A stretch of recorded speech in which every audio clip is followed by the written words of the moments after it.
Attitude के दो बचे हुए टॉपिक्स पर चर्चा करेंगे। एक है अनुनय परसुएशन और दूसरा टाइप्स ऑफ एटीट्यूड। तो पहले बात करेंगे अनुनय पर परसुएशन पर। अनुनय का मतलब है किसी को मनाना। किसके लिए मनाना? किसी खास एटीट्यूड की तरफ ले जाने के लिए मनाना। आप किसी में कोई एटीट्यूड डेवलप करना चाहते हैं या फिर उसका एटीट्यूड बदलना चाहते हैं, तो जिस आइडिया का इस्तेमाल होता है उसको अनुनय कहते हैं। बाजार आजकल इसका बहुत प्रयोग करता है। तो क्या आपको बताया था कि अभी परसुएशन की या एटीट्यूड की सबसे ज्यादा जरूरत मार्केट को है, क्योंकि मार्केट हर दिन कोई नया प्रोडक्ट लॉन्च कर रहा होता है और उस प्रोडक्ट की पब्लिक में डिमांड बने, इसलिए जरूरी है कि मार्केट पब्लिक के एटीट्यूड को उस प्रोजेक्ट के लिए सकारात्मक बनाए। अगर पब्लिक का एटीट्यूड उस प्रोडक्ट के लिए सकारात्मक बन गया तो पब्लिक उस प्रोडक्ट को खरीदेगी, और खरीदेगी तो उस कंपनी, उस प्रोडक्ट का ग्रोथ या उसका सेल होगा तो उससे कंपनी की ग्रोथ होगी। तो पूरा मार्केट का जो आइडिया है वो इस पर टिका हुआ है कि हम कोई प्रोडक्ट बनाएं और उस प्रोडक्ट के लिए जनता के मन में डिजायर पैदा करें, उसकी वांछनीयता पैदा करें, और तभी पैदा हो सकती है उस प्रोडक्ट को लेकर जनता में सकारात्मक आवृत्ति हो। तो आजकल एटीट्यूड को सबसे ज्यादा इस्तेमाल करता है कौन?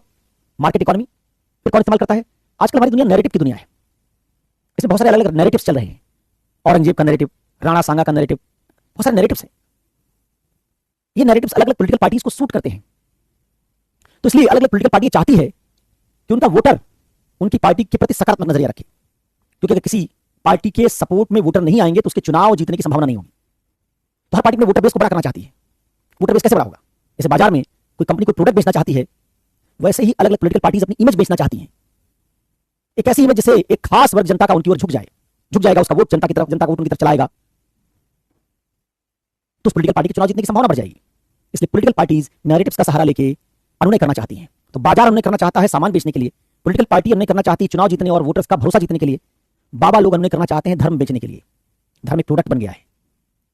तो ऐसे बाबा जो इसको बाजार के प्रोडक्ट की तरह बना चुके हैं, वो भी लोगों को अपने शिष्य या अपने अनुयायी या अपने समर्थक बनाने के लिए अनुनय का सहारा लेते हैं। तो धर्म, बाजार, राजनीतिक दल और मीडिया का सारा जो आज के समय में आइडिया है, वो भी सब्सक्राइबर बेस, कितने लोग उस चैनल को देखते हैं, उसकी व्यूअरशिप कितनी है, इसको हासिल करने पर आधारित है। और ये तभी हासिल होगा जब उस चैनल के लिए एक बड़े वर्ग में सकारात्मक आवृत्ति हो। अगर नहीं है तो चैनल्स भी ऐसी स्ट्रेटजी बनाते हैं जिससे अलग अलग वर्गों को अपने चैनल की तरफ खींच सके। तो चार बड़े पिलर्स हैं: media, political party, market economy और कई बार धर्मगुरु। ये चार अनुनय का बहुत ज्यादा इस्तेमाल कर रहे हैं। हम आज इस टॉपिक में ये सीखने की कोशिश करेंगे कि अगर किसी का अनुनय किया जाना हो तो कैसे करते हैं, अनुनय के लिए किन बातों का ध्यान रखते हैं, और अनुनय का तरीका क्या है, कौन से घटक अनुनय करने के संदर्भ में जिनको हमको जानना चाहिए, और उन घटकों को जानने के बाद अनुनय करने के मेथड्स क्या हैं। इन दो बातों को अगर हम सीखेंगे, इसका प्रयोग कहां करेंगे आप? आपको कहा था कि पूरा पेपर नैतिक समस्या को सॉल्व करने का पेपर है। इस पेपर की पढ़ाई से यूपीएससी का आइडिया है कि आपकी एक टॉप एप्टीट्यूड टेस्ट करेंगे वो, कि आप में नैतिक समझ है, नैतिक अभिक्षमता है कि नहीं। दूसरा, वो जानना चाहेंगे कि आपकी नैतिक समस्याओं को सॉल्व करने की क्षमता कितनी है। अब नैतिक समस्याएं किन कारणों से पैदा होती हैं? आपको पहली यूनिट पढ़ा के बताया था कि बहुत लोग नैतिक की पहचान ही नहीं कर पाते, क्या नैतिक है। तो अगर आपको ज्ञान दे दिया जाए नैतिकता का, तो आप अज्ञान की वजह से जो नैतिक समस्याएं पैदा हो रही हैं उनको सॉल्व कर लेंगे। कहा था बहुत लोगों में नैतिक बनने की प्रेरणा नहीं है, नैतिकता जानते तो हैं लेकिन मैं नैतिक क्यों बनूं, इस सवाल का जवाब उनके पास नहीं है। तो नैतिक बनने की प्रेरणा बढ़ा दी जाए तो लोग नैतिक बनने लगेंगे, इससे नैतिक समस्या सॉल्व हो जाएगी। ऐसे ही कहा कि कई लोगों के पास ज्ञान हो, प्रेरणा भी हो, लेकिन उनका एटीट्यूड अनैतिक हो चुका है, क्योंकि उनकी परवरिश से लेकर आज तक उनको जिस समाज में रखा गया, उस समाज ने उनके दिमाग में एक अनैतिक सॉफ्टवेयर डाल दिया है। अब उनकी सोच, उनका नजरिया अनैतिक हो चुका है। इसलिए नैतिकता की पढ़ाई से वो नैतिकता सीख तो लेते हैं लेकिन उसका आचरण नहीं करते। तो ऐसे लोग जब तक नजरिए को आप नहीं बदलेंगे, उनके एटीट्यूड को नहीं बदलेंगे, तब तक नैतिक समस्या हल नहीं होगी। उसी नजरिया या एटीट्यूड को बदलने के लिए हमको क्या करना है? हमको अनुनय करने की जरूरत पड़ती है। तो हम इसलिए अनुनय की पढ़ाई करने जा रहे हैं।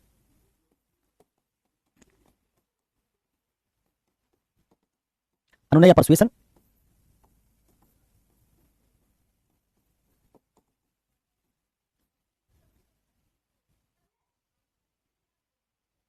ठीक है, अनुनय या परसुएशन, दो तरीके इसको सीखेंगे।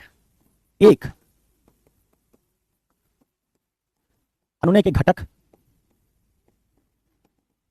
कंपोनेंट्स ऑफ परसुएशन, और दूसरा, अनुनय के सिद्धांत या तरीके।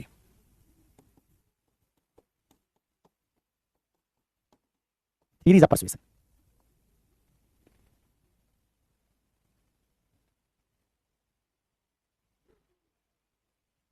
ठीक है, कंपोनेंट्स ऑफ परसुएशन और थ्योरीज ऑफ परसुएशन, दो बात हमको सीखनी है। जहां कंपोनेंट्स ऑफ परसुएशन है कि अनुनय के घटक कौन कौन से होते हैं। उनमें 4 घटक हैं जिनके बारे में थोड़ी सी मैं चर्चा करूंगा और फिर आपको अनुनय के कुछ सिद्धांत बताऊंगा। इसके 4 घटक हैं। एक तो है श्रोता।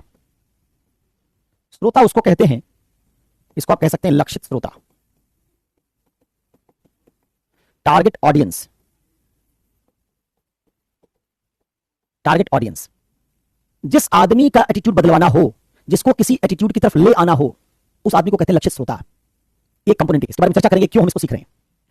दूसरा, जब आप किसी आदमी का एटीट्यूड बदलवाना चाहेंगे तो उसका एटीट्यूड बदलवाने के लिए आपको एक दूसरे आदमी की जरूरत पड़ेगी जो पहले वाले आदमी का एटीट्यूड बदलवाएगा। इस आदमी को जिससे आप एटीट्यूड बदलवाते हैं, जिसका बदलवाते हैं तो लक्षित श्रोता हो गया, जिससे बदलवाते हैं उसको कहते हैं संदेशवाहक, मैसेंजर। तीसरा, जो संदेशवाहक होगा वो कोई मैसेज लेके जाएगा। वो मैसेज कोई कहानी हो सकती है, कोई कविता, कोई तर्क हो सकता है, कोई विवरण हो सकता है, कोई तथ्य हो सकता है, लेकिन बिना किसी बात को बताए आप अनुनय तो नहीं कर पाएंगे। तो जो बात आप बताते हैं, जिससे अनुनय करने की कोशिश करते हैं, उसको कहते हैं संदेश।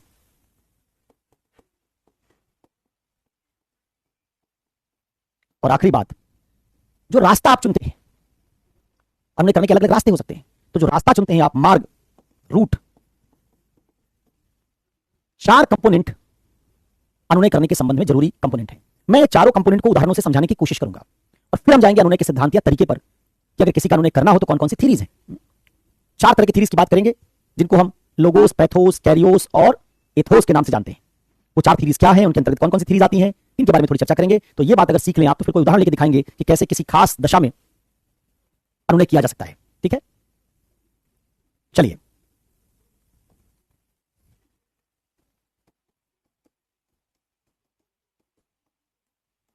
पहला घटक आपने देखा था अनुनय में, यह है लक्षित श्रोता, टारगेट ऑडियंस। अब लक्षित श्रोता से क्या मतलब है? देखो, हर आदमी के लिए अनुनय का एक तरीका इस्तेमाल नहीं होगा। कोई आदमी बहुत तार्किक है, उसको तुम भावुक तरीके से उसका परसुएशन करने की कोशिश करोगे, काम नहीं करेगा, उसका तर्क से करना पड़ेगा।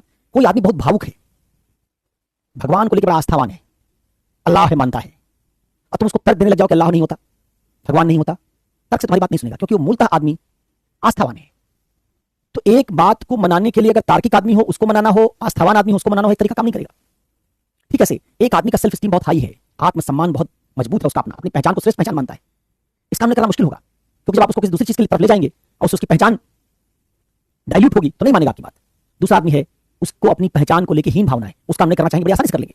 जैसे आप एक ब्राह्मण को ईसाई बनाने की कोशिश करें, नहीं बनेगा, बहुत मुश्किल होगा, क्योंकि ब्राह्मण अपनी पहचान को लेकर बड़ा श्रेष्ठता का भाव रखेगा, समझेगा कि मैं सबसे श्रेष्ठ व्यक्ति हूं। अब उसको ईसाई धर्म में जाने से क्या फायदा होगा? नहीं जाएगा।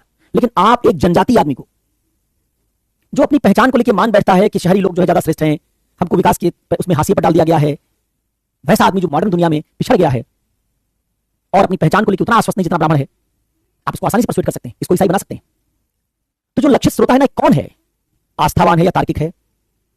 इसका ईगो डिफेंस मजबूत है कि कमजोर है? इसकी सामाजिक परिस्थिति क्या है? इसके लाभ और हानि क्या है? इसका पीयर ग्रुप कैसा है? इसकी आर्थिक स्थिति क्या है? समाज में इसकी अपनी इमेज कैसी है? जैसे किसी आदमी की इमेज बहुत बड़ी हो, आप उसको बता दें कि फला आप काम कर रहे हैं, इससे आपकी इमेज टूट जाएगी, अपने काम को बदल लेगा। किसी आदमी की इमेज कुछ ही नहीं है, उसको कहते हैं शराब पी के जो तुम टहलते हो इससे तुम्हारी इमेज खराब हो रही है, कहेगा इमेज खराब होने दो, क्या फर्क पड़ता है? वो एक सब्जी बेचने वाला सब्जी से ठेले पे सब्जी बेचता है, शाम में दारू पी लेता है, आप उसको इमेज का हवाला देकर कहेंगे शराब मत पियो, नहीं मानेगा। लेकिन आप किसी ऐसे आदमी को कहते हैं देखिए आप शराब पी के बाहर निकलते हैं और हंगामा कर दिया एक दो बार आपने, आप जज हैं, आपकी इमेज टूट रही है। बहुत सारे जजेस की भी चर्चा हो रही है कि आपने फला पब में जाके, फला क्लब में जाके हंगामा किया शराब पी के। वो आदमी चिंतित हो जाएगा कि जज के तौर पर मेरी इमेज को धक्का पहुंच रहा है, अगली बार वो इसी पब्लिक जगह पर शराब पीने से बचेगा। तो आपकी इमेज कैसी? तो ये जो बात है इसको ध्यान में रखकर हम अनुनय करते हैं। कौन सा अनुनय का तरीका किसके लिए इस्तेमाल करें, कौन सा संदेश इसको दें, कहानी सुनाएं, तर्क गढ़ें, आस्था वाली बात बनाएं, इसके लाभ हानि की समझ से क्या करें, ये सब तय होगा कि लक्षित श्रोता कौन है। तो मैं ये जो लक्षित श्रोता इसके बारे में कुछ घटक लिख दे रहा हूं, लक्षित श्रोता की विशेषता के आधार पर आप तय करते हैं कि इसकी आवृत्ति बदली कैसे जाए या इसको किसी आवृत्ति की तरफ ले कैसे जाया जाए। इस लक्षित श्रोता की कुछ विशेषताएं होंगी,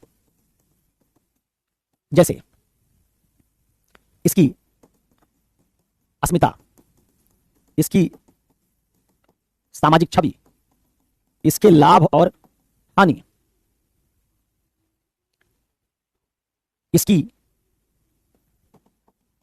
इसके व्यक्तित्व के मूल्य। मान लीजिए कोई पर्यावरण के प्रति बड़ा संवेदनशील आदमी है, आप उसको कोई एटीट्यूड उसका बनाना चाहते हैं, उस बात को पर्यावरण से जोड़ दीजिए, कह दीजिए तुम ये कर रहे हो, उससे पर्यावरण को नुकसान पहुंचेगा, तो उस नैतिक मूल्य से पर्यावरण के जुड़ जाने पर या पर्यावरणीय मूल्य के साथ उस बात के जुड़ जाने पर उसको मानने की संभावना बढ़ जाएगी। एक दलित आदमी है अनुसूचित जाति से, आप किसी बात के लिए उसको बनाना चाहते हैं, कह दीजिए कि अंबेडकर ने ऐसा कहा है, उसके मानने की संभावना बढ़ जाएगी, क्योंकि वो अंबेडकरवादी मूल्यों को स्वीकार करता है। इसलिए जैसे कोई बात अंबेडकर के साथ जुड़ती है वो उस बात को मानने के लिए तैयार हो जाता है। तो आपके नैतिक मूल्य क्या है, आपके व्यक्तित्व के मूल्य क्या है?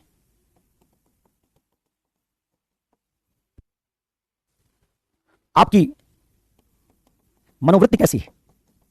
वैज्ञानिक मनोवृत्ति है या फिर धार्मिक मनोवृत्ति है? आप धार्मिक सोच वाले आदमी, वैज्ञानिक सोच वाले आदमी हैं, ठीक है। आपका सामाजिक परिवेश क्या है? आप किस सोशल बैकग्राउंड से आए हैं? जिस सोशल बैकग्राउंड से आप आए होते हैं उस सोशल बैकग्राउंड का आपके दिमाग पर प्रभाव होता है। उस सोशल बैकग्राउंड से मिलती जुलती कोई बात आपको बता दी जाए तो आप मानने के लिए तैयार हो जाते हैं।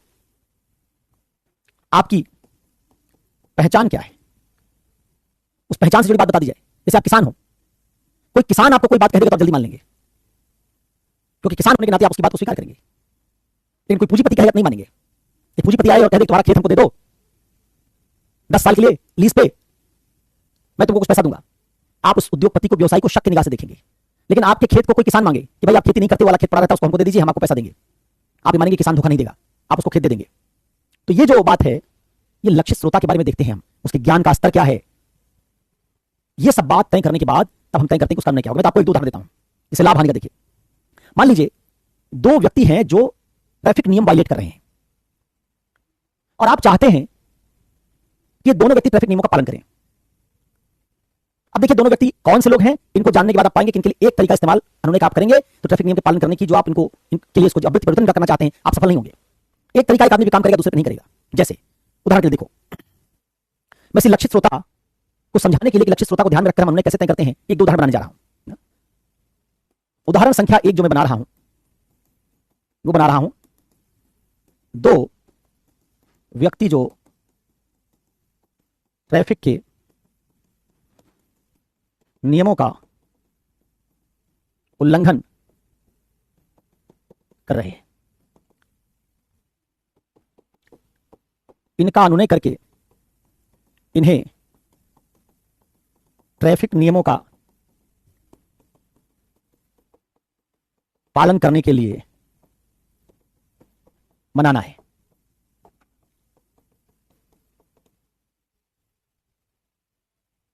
ये दोनों कौन हैं? एक है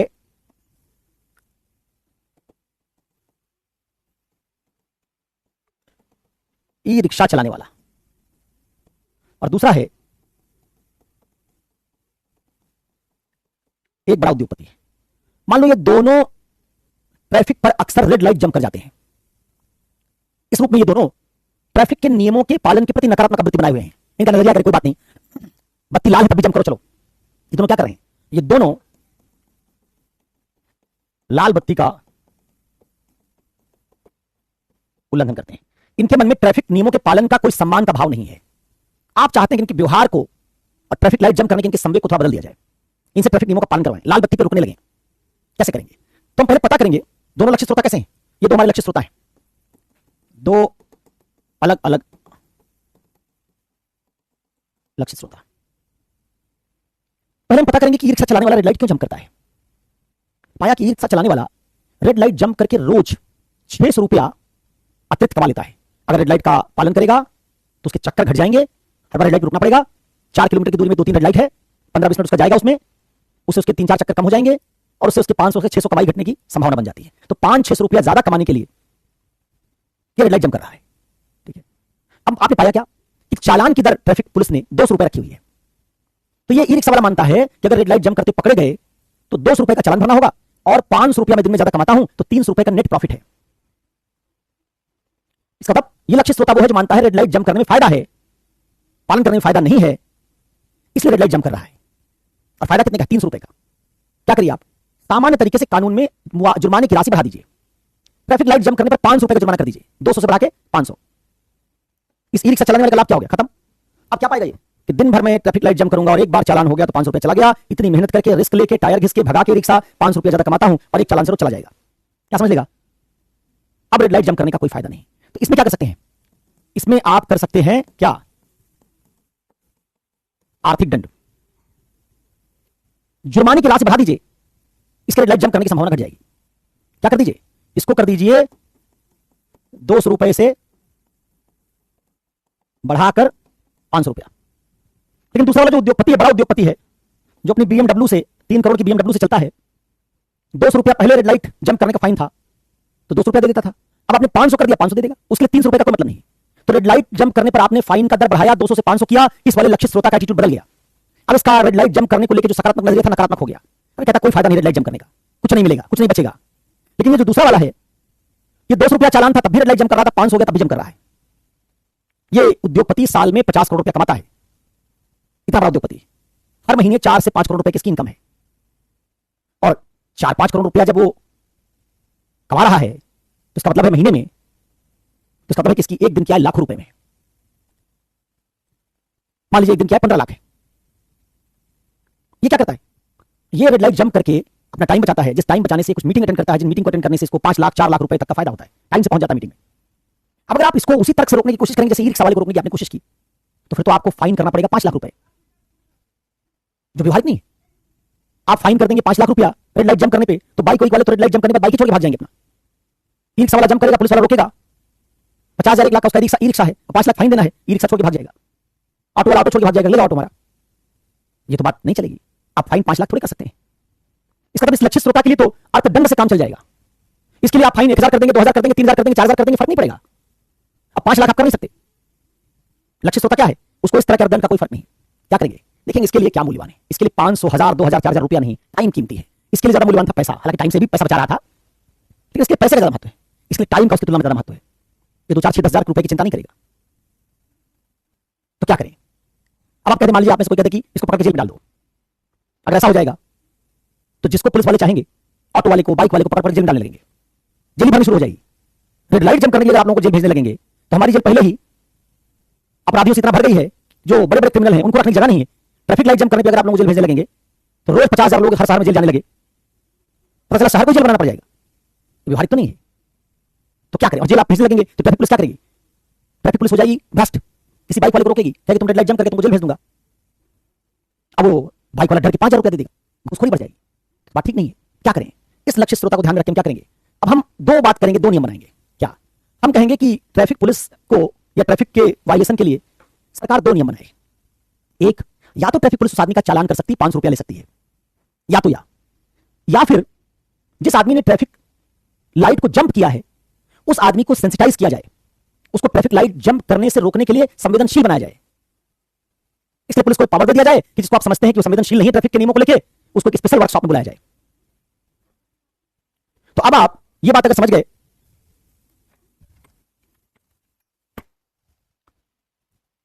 तो क्या होगा, इस बार जब बीएमडब्ल्यू वाला किसी ट्रैफिक लाइट को जंप करेगा, ट्रैफिक पुलिस वाला उसको रोकेगा। इस बड़े उद्योगपति को 500 रुपए देने की आदत है, निकालेगा 500 रुपए, कहेगा लो भाई जाने दो, चालान करो।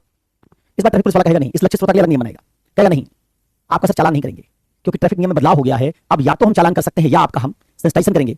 इसलिए शुक्रवार के दिन सुबह 11:30 बजे अगले सप्ताह आपको ट्रैफिक पुलिस लाइन्स आना है। काफी पीजिएगा, कुछ बातचीत करेंगे, गपशप करेंगे। इसको एक रसीद पकड़ा दी, कहा कि सर ट्रैफिक पुलिस लाइन्स आना होगा, मैंडेटरी ही आना। अगले शुक्रवार को ये ट्रैफिक पुलिस लाइन्स पहुंचा। जब पहुंचा तो वहां इसको कॉफी पिलाई, बैठाया आदर के साथ, एक भी पैसा लिया नहीं, आदर के साथ बैठाया। इसने कहा भाई जो आगे कार्रवाई हो पूरी करो। वहां के इंचार्ज ने कहा कि सर असल में हम आपको एक सिनेमा दिखाएंगे आज, ट्रैफिक रूल्स के पालन पर आधारित एक सिनेमा। उसने कहा जल्दी दिखाओ। उसने कहा सर अभी ऐसा है कि जो आप जैसे बहुत सारे और भी धनाढ़ उद्योगपति और बड़े लोग हैं, इनको हमने टाइम दे रखा है 11 से 1 का। 1 बजे तक जब सारे लोग आ जाएंगे तो सिनेमा शुरू होगा। आप बैठे 2 घंटे इंतजार कीजिए, बाकी लोग भी धीरे धीरे आ जाएंगे। 30 लोग जब हो जाते हैं तो हम सिनेमा शुरू कर देते हैं। 1.5 घंटे उसको कॉफी पिला के बैठाया, फिर सिनेमा शुरू हुआ। सिनेमा शुरू हुआ तो उसमें दिखाया गया कि अगर दाएं मुड़ना है तो दाएं इंडिकेटर दें, बाएं मुड़ना है तो बाएं इंडिकेटर दें, टायर में हवा का दबाव सही रखें, सीट बेल्ट ऐसे लगाएं, गाड़ी को ट्रैफिक लाइट पर बंद कर दें, इंजन को स्टार्ट ना रखें। 25-30 मिनट उसमें खराब किया, जो बात सब जानता है। फिर उसके बाद 2 वीडियोस दिखाए गए उसी में, जिसमें दिखाया गया कैसे बड़ा उद्योगपति था, एक बार ट्रैफिक लाइट जंप करते समय उसका एक्सीडेंट हो गया, दूसरी तरफ से आ रहे ट्रैक्टर ने टक्कर मार दी, उद्योगपति कोमा में चला गया, उसका बिजनेस एम्पायर बहुत तेजी से फूल रहा था, वो सब अर्श से फर्श पर आ गया। दिखाया कि उसके एक्सीडेंट से पहले उसकी हालत कैसी थी, बाद में उसके परिवार की आज दुर्दशा क्या है। एक दूसरे परिवार के बारे में दिखाया जिसमें एक मिडिल क्लास आदमी अपनी बाइक से जा रहा है और उसको एक रेड लाइट पर ऐसे ही रेड लाइट जंप करने वाले ने ठोकर मार दी, और उसके बाद से वो आदमी हॉस्पिटल में है, उसका इलाज चल रहा है, उसके घर वालों ने उसके इलाज में खेत वेत सब बेच दिया, नौकरी चली गई, उसकी पत्नी कि हालत खराब है, बच्चे की पढ़ाई छूट गई है, पूरा परिवार तबाह हो गया। दो काम किया, ये बड़ा उद्योगपति तो संवेदनशील नहीं है, एरोगेंट है, अहंकारी है। और दूसरा, इसके लिए महत्व टाइम का है। हमने दूसरे तरीके से क्या किया, इसी का टाइम छीन लिया और साथ में कुछ घटनाएं दिखा के दिखाया कि तुम अगर किसी दिन ऐसे घायल हो जाओगे, तुम्हारा सारा बिजनेस एम्पायर चौपट हो जाएगा। तुम्हारी वजह से कोई घायल हो जाएगा तो उसकी हालत देखो क्या हुई। ग्लानिबोध पैदा करने की कोशिश की।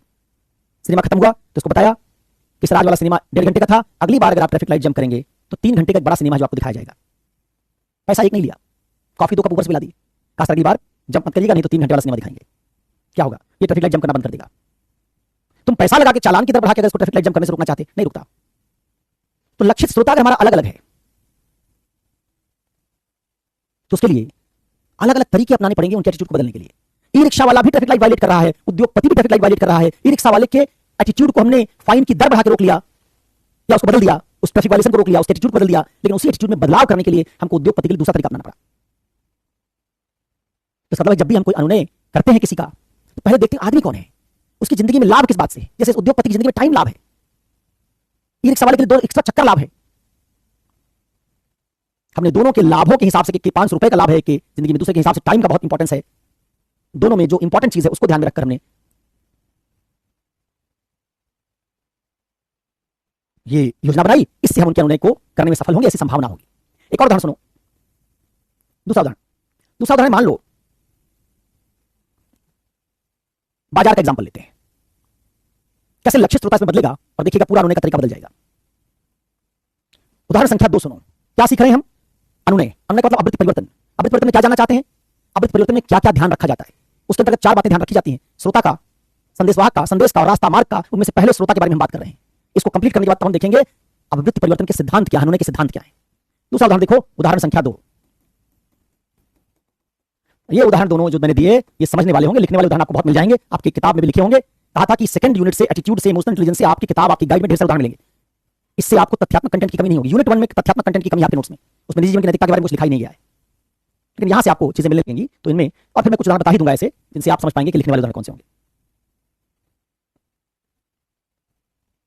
दूसरा उदाहरण सुनो, एक कोचिंग इंस्टीट्यूट है। कोचिंग इंस्टीट्यूट तुम समझ गए होगे, आजकल बाजार है, व्यवसाय है, बिजनेस है। एक कोचिंग इंस्टीट्यूट है, उसको यूपीएससी की तैयारी करने के लिए बच्चों का अनुनय करना है कि हमारी कोचिंग में आओ। बहुत सारे अलग अलग कोचिंग इंस्टीट्यूट हैं। क्या चाहते हैं कि बच्चा हमारी कोचिंग के बारे में सकारात्मक आवृत्ति बना ले। तो अगर कोचिंग एक्स बच्चे का सकारात्मक आवृत्ति बना लेगी अपने प्रति, तो बच्चा कोचिंग एक्स में एडमिशन ले लेगा। कोचिंग वाई बना लेगी तो बच्चा कोचिंग वाई में एडमिशन ले लेगा। इसलिए बाजार में जितनी कोचिंग है सब क्या करने की कोशिश कर रही हैं, बच्चे का अनुनय करने की कोशिश कर रही हैं कि हमारे यहां आओ, हमारे यहां आओ।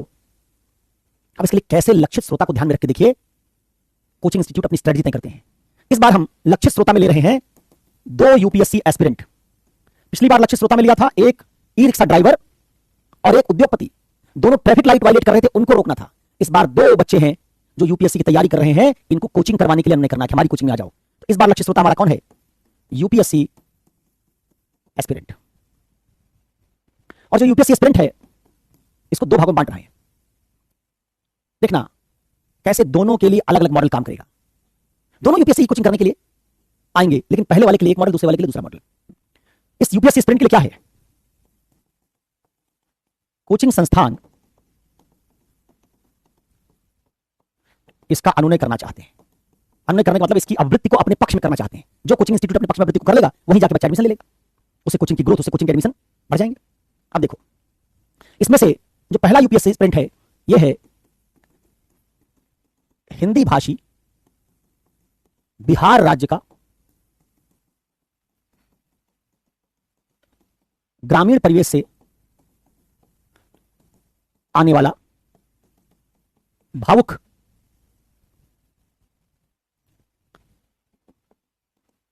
विद्यार्थी जो बीए सेकेंड ईयर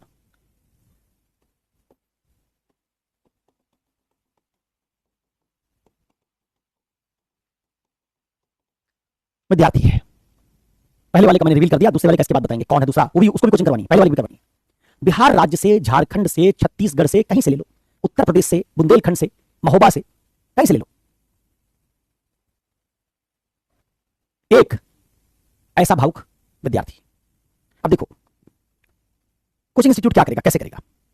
एक कोचिंग इंस्टीट्यूट ने जैसे पता किया कि जो हमारा लक्षित श्रोता है बिहार, झारखंड, छत्तीसगढ़ से आ रहा है, गांव का है, हिंदी भाषी है, किसी बहुत बढ़िया संस्था में नहीं पढ़ा है, जिन स्कूलों संस्थाओं में पढ़ा है उनमें बेंच कुर्सी टूटी हुई होती है, कमरे में अंधेरा होता है, लाइट ठीक से नहीं होती है, बिल्डिंग स्कूल और कॉलेज की खराब होती है, वॉशरूम अच्छा नहीं होता है, पढ़ाने वाले टीचर्स वो धोती कुर्ता पहन के, कुर्ता पजामा पहन के, शर्ट पैंट पहन के दिखाई देते हैं। इसका उन्हें करना है। क्या करेगी कोचिंग? ये कोचिंग समझती है कि बच्चा भावुक है, अभी इसको यूपीएससी की समझ नहीं है, सपना देखने वाला है, ड्रीमर है। तो अगर ये कोचिंग में आएगा और हम इसको समझाएंगे कि देखिए 10 लाख लोग हर साल फॉर्म भरते हैं, 6-7 लाख लोग बैठते हैं, कुछ 1-8 हजार लोग टोटल सिविल सेवा में सेलेक्ट होते हैं, उनमें से कुछ 180 लोग आईएएस बन पाते हैं, बहुत मुश्किल परीक्षा है, हिंदी माध्यम का रिजल्ट तो पिछले 10 साल से खराब होता जा रहा है, इसको सब सच्चाई बता दें, कभी एडमिशन नहीं लेगा उस कोचिंग में। तार्किक होता तो सुनता, समझता, लेता। आप उसको ये बताएंगे कि तुम्हारे यहां एडमिशन लो, लेकिन एग्जाम निकलना मुश्किल है, बहुत कम लोग निकलता है, बहुत कम लोग आईएएस बनते हैं, ज्वाइन नहीं करेगा। भावुक है, ये स्वप्नदर्शी है, कल्पना में जीता है, रूमानियत में जीता है, तार्किक नहीं है, ये प्रॉब्लम की एनालिसिस करने वाला, क्रिटिकल अंडरस्टैंडिंग वाला बच्चा नहीं है। तो कोचिंग क्या करेगी? कोचिंग भावना के आधार पर सारा आइडिया रहेगी। पहला काम क्या करेगी? पहला काम, एक बड़ी कोचिंग सोशल मीडिया पर खूब ढेर सारा इंस्पिरेशन वाला, इन्फ्लुएंस पैदा करने वाला कंटेंट डालने लगेगी, जिसमें उसके टीचर्स, उसका कोई मुख्य वक्ता आके खूब अच्छी मीठी मीठी बात करेगा, और ये भावुक बच्चा अपने गांव में, बिहार में, झारखंड में बैठ के देखेगा, और वहीं से टीचर से इन्फ्लुएंस हो गया। उसका रील देख देख के पिछले 1.5 साल से अपने दिमाग में आइडिया बना बैठा है, और यहां वो टीचर जो दिल्ली का है, उसने समझ लिया है कि मुझे झारखंड, बिहार, उत्तर प्रदेश के इस बच्चे के दिमाग को, जो उसका भावुक दिमाग है, उसको हाईजैक कर लेना है। ये वहीं से तय हो जाए, महोबा से, भागलपुर से, खगड़िया से, आरा से, भभुआ से, छपरा से, बलिया से, वहीं से तय हो जाए कि आएगा तुम्हारी कोचिंग में आएगा। ऐसा आईएएस बन सकते हैं। 12वीं फेल करने के बाद लोग आईएएस बन जाते हैं। क्या करेगा? आईएएस को खूब आसान दिखाएगा, और तमाम लोग, अलग अलग टीचर, कोई बिहार राज्य से आने वाले बच्चों को ट्रैक करने के लिए बिहारी में, भोजपुरी में बात करने लगेगा आगे सोशल मीडिया पे, सर पे पगड़ी गोली बांध लेगा, इससे बच्चे को लगे अपना पता लगे, हाँ ये हमारा टीचर है, उसके साथ कनेक्ट हो जाए, भाषा ही कनेक्ट हो जाए, क्योंकि बच्चा भावुक है, वो नहीं समझ रहा है कि हम भोजपुरी गाना सुनने और भोजपुरी भाषा सुनने थोड़े जा रहे हैं, हम तो टीचर से इतिहास, इथिक्स, भूगोल पढ़ने जा रहे हैं, भोजपुरी में थोड़ी परीक्षा लिखेंगे। लेकिन बच्चा तो इसमें खुश है कि सर अपनी भाषा में बोलते हैं, अवधी बोल रहे हैं, भोजपुरी बोल रहे हैं, खुश हो गया। दूसरा टीचर को रूमानियत की दुनिया में ले जा रहा है, और वहीं से उन्होंने पहला शिकार अपना कर लिया कि बच्चा जब दिल्ली आएगा कोचिंग करने के लिए, तो ज्यादा संभावना होगी जिन टीचर्स ने उसके दिमाग में इस तरीके से जगह बना ली है, उनकी कोचिंग में पहले जाएगा। और ये टीचर्स कभी यूपीएससी की तैयारी करते समय उसकी कठिनाई पर बात नहीं करेंगे, रिजल्ट कमाता है पर बात नहीं करेंगे, बल्कि कई बार बात करेंगे कि अगर आप यूपीएससी की तैयारी करेंगे, नहीं भी सिलेक्ट हुए तो भी आपको बहुत सारा लाभ मिल जाएगा। ऐसा करेंगे कि जैसे एक भावुक बच्चा है, उसको लगे कि बस यूपीएससी जिंदगी में एक बार तैयारी करना जरूरी है, और यहीं से तैयारी करना जरूरी है। वो आ गया दिल्ली। अब दिल्ली जैसे आया, रेलवे स्टेशन से निकला, वहीं से उसके दिमाग में कि कोई बड़ी कोचिंग में आया है, रेलवे स्टेशन पे उसको होर्डिंग बोर्ड दिख जाना चाहिए, बस स्टैंड पर से कुछ दिख जाना चाहिए। तो वहीं से कोचिंग ने एक परसेप्शन का बैटल शुरू कर दिया। जब बच्चे को रेलवे स्टेशन और बस स्टेशन पे होर्डिंग और बोर्ड दिख गया, उसको लग रहा था बहुत बड़ी कोचिंग है, दिल्ली में रेलवे स्टेशन पे इसका बोर्ड है, बस स्टैंड पे इसका बोर्ड है। अब वहां से बच्चे के दिमाग में और धारणा मजबूत हो गई, किसी कोचिंग में जाना है। उसमें कौन टीचर पढ़ाते हैं, उन टीचर्स का एक्सपर्टीज क्या है विषयों को पढ़ाने का, उनका क्रेडेंशियल क्या है, ये कहीं नहीं पाओगे लिखा हुआ। फिर बच्चा आया, मेट्रो पकड़ के मुखर्जी नगर में जैसे मेट्रो स्टेशन से निकला बाहर, जीटीबी नगर, वैसे फिर होर्डिंग दिखना शुरू हो गया। सड़क के इधर दिख रहा ए कोचिंग, उधर दिख रहा बी कोचिंग, तय हो गया कि ए बी में ही जाएगा। कोचिंग का काम पढ़ाना है क्लासरूम में, लेकिन उन सारे होर्डिंग बोर्ड में पढ़ाने की कोई बात नहीं, सिर्फ ब्रांड है, ब्रांड पढ़ाता टीचर है, उसमें दिखाई दे रहा ब्रांड। पहुंचाइए मुखर्जी नगर पहुंचते ही इसको शानदार ऑफिस दिखने शुरू हुए, जिन पर कोचिंग का नाम बड़े बड़े अक्षरों में लिखा हुआ है, शीशे के ग्लास से बिल्कुल कवर्ड है सारे चारों तरफ, अंदर खूब बढ़िया लाइटिंग है, एकदम चमकदार सेटअप दिख रहा है, लाइन से कुर्सियों पर बैठे हुए काउंसलर दिख रहे हैं। गांव से आए बच्चे ने कभी ऐसा इंफ्रा नहीं देखा है, उसको लगने लगेगा कि हमारी यूनिवर्सिटी ऐसी नहीं थी, हमारा कॉलेज ऐसा नहीं था, जरूर ये कोचिंग भारत की सर्वश्रेष्ठ कोचिंग में है। जिसके दिमाग में इमेजिनेशन है, उसको मैच कर दिया इस कोचिंग में, घुस गया एक कोचिंग में, अपना बैग वैग लिए, कपड़ा लता उसमें भर के ले आया है, घुसा। उसने बताया गया कि अभी काउंसलिंग में आपकी वेटिंग 4 है। लगा वेटिंग में काउंसलिंग होती है, बैठा रहा, पानी वानी पिला दिया उसको किसी ने आके, एकदम साफ गिलास में। एक आदमी कोचिंग की वर्दी पहने हुए, ड्रेस पहने हुए, उसके कॉलेज में ऐसा ड्रेस नहीं पहनते थे पीएन, यहाँ तो हर आदमी ड्रेस में दिख रहा है, हर आदमी के गले में एक आईडी कार्ड लटका हुआ है, सामने लेदर के जूते पहन रखे हैं, काउंसलर एकदम दिव्य लग रहे हैं। एक काउंसलर के पास पहुंचा, इसका बस चले तो काउंसलर का पैर छू ले, इसको इतना दिव्य लग रहा है। वो पहुंचा, उस काउंसलर ने इसको बताना शुरू किया कि देखिए 1993 से, देखिए कहां से हैं आप? उसने बताया बेगूसराय से। कहा बेगूसराय से तुम्हारे बहुत लोग सेलेक्ट हुए, बिहार काटे में बहुत लोग, देखिए मार्क दे दे के जिन लोगों ने इस कोचिंग में इंटरव्यू देने जो आए थे, पढ़े नहीं थे, उन सबका फोटो छाप रखा है, इतना मोटा ब्रोशर बना रखा है। 93 से शुरू किया, 2007 तक आते थे बच्चे ने कहा सर रखने दीजिए बस। उसको लगा कि इतना सब तो यही साइज बने हैं। वो पूछ नहीं रहा है कि सर पढ़ाएंगे कैसे, क्या मॉडल है, ये तो इंग्लिश मीडियम के स्टूडेंट हैं, आपकी कोचिंग तो हिंदी मीडियम की है, वो कुछ नहीं, भावुक बच्चा है, उसको भावना में हमने खूब विजुअल इंपैक्ट जो हो सकता है इस तरह का क्रिएट किया। एक टीवी चल रही है, उस पर बीच बीच में टीचर्स दिखाई दे रहे हैं, भरा हुआ क्लासरूम दिखाई दे रहा है, लड़कियां एक साइड में बैठी हुई, आगे लड़के बैठे हुए, आगे से पीछे तक भीड़ ही भीड़ दिखाई दे रही। अब कोई क्रिटिकल अंडरस्टैंडिंग वाला बच्चा होता पूछता, भाई ये गणित का ट्रिक पढ़ाने की क्लास है 600 बच्चों की, ये कोई तार्किक बात पढ़ाने वाली बात है? 600 बच्चों में सवाल ही नहीं पूछ पाऊंगा मैं।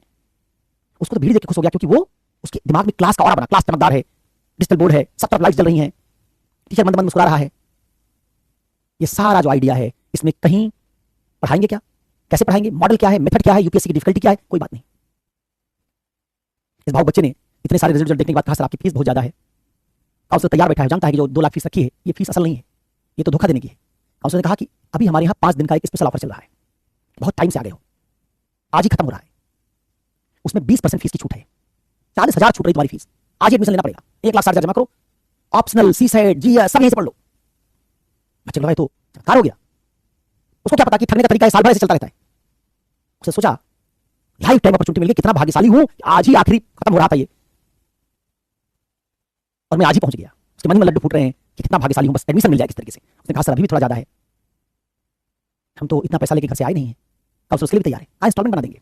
देखो तुम कहां से हो, बिहार से ना, हमारे जो ओनर है बहुत दयालु आदमी है, गरीब बच्चों के लिए उन्होंने 5,000 रुपए का एक अतिरिक्त छूट देने का हम लोग पावर दिया है, वो भी मैं लगा दे रहा हूं। उसने ऐसा दिखाया जैसे इतना हितैषी है, चाय पियोगे, पानी पियोगे, और चार भूत 5,000 सर ने अपनी तरफ से छोड़ दिया। उसने कहा नहीं सर, मैं तो कुल 1,50,000 लाया ही हूं, निकालो पूरा, एक बार एडमिशन कर देता हूं, फुर्सत पाओगे तुम। उसने सारा बैग वैग निकाला, उसके नीचे से पिताजी ने खेत बेच के जो पैसा दिया था सब हैंडओवर कर दिया, दे दिया। बदले में उसने एक बैग दिया, कहा ये संस्थान का बैग लो, आधा बोरी नोट्स दिया, जिसको उठा के ले जाने के लिए बच्चे को ई रिक्शा करना पड़ा। बच्चा वहां से निकला, उसको लगा जैसे हार्वर्ड यूनिवर्सिटी में एडमिशन मिल गया, प्रिंसटन हार्वर्ड में एडमिशन मिल गया। तुरंत सेल्फी खींचा, उसको अपने फेसबुक पेज पे लगाया और अपने बायो में कोचिंग का नाम लिख दिया, जैसे कोचिंग कोई वर्ल्ड क्लास इंस्टीट्यूट हो। साथ में एक टी शर्ट दे दिया, कहा पहनो इसको। अब वो बच्चा कोचिंग का बैग लेके कोचिंग का चलता फिरता प्रचारक है, जहां जहां जाएगा कोचिंग का प्रचार हो रहा है।